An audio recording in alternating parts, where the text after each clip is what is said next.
A live look tonight at the Denny Sanford Premier Center as fans begin to arrive for Paul McCartney's first South Dakota show that is set to begin in just under 2 hours from now.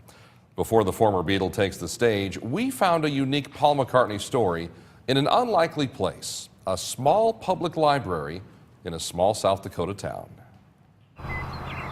In Clark, South Dakota, the population is just over 1,100 people, and inside the city's public library, you'll find Kim Taylor working away.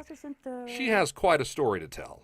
This is very awkward for me, it's just like... Even if it takes a little convincing to get her to tell it. It begins in London back in 1965. The whole family, we all got dressed up really nice, and we wore our church clothes, and it wasn't a Sunday. Taylor's father was in the Air Force and stationed in London. One weekend, the family was invited to a house party. The adults were in one part of the home, the kids in another, but the kids weren't alone. There was a man in a chair against the wall, and he was sitting listening to some music that was on, it was playing on a big reel-to-reel player, because that was, before 8 tracks. Kim says she and the rest of the kids were mesmerized by the music coming from that reel-to-reel player. And he pulled me up on his lap, and I was telling him how pretty that music was, because it was really, really pretty.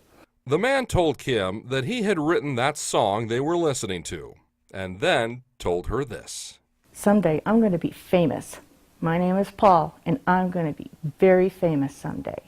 Kim admits she thought nothing about this encounter at the time, until a few months later, when she was riding her bike outside and heard some music coming out of someone's radio.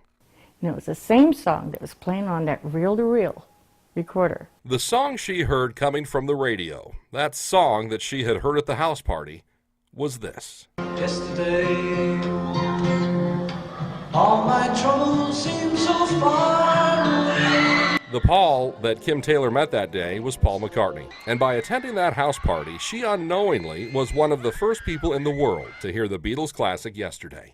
And to this day, no matter what she's doing, whenever she hears it, it takes her back to the day when she was out riding her bike, heard the song, and realized she had met Paul.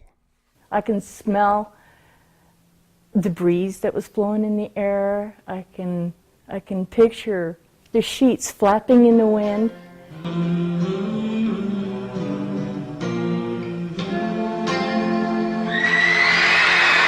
Kim says she is not attending the Paul McCartney concert tonight, but she has tried to email and Facebook to connect with him to see if he remembers this story as well as she does.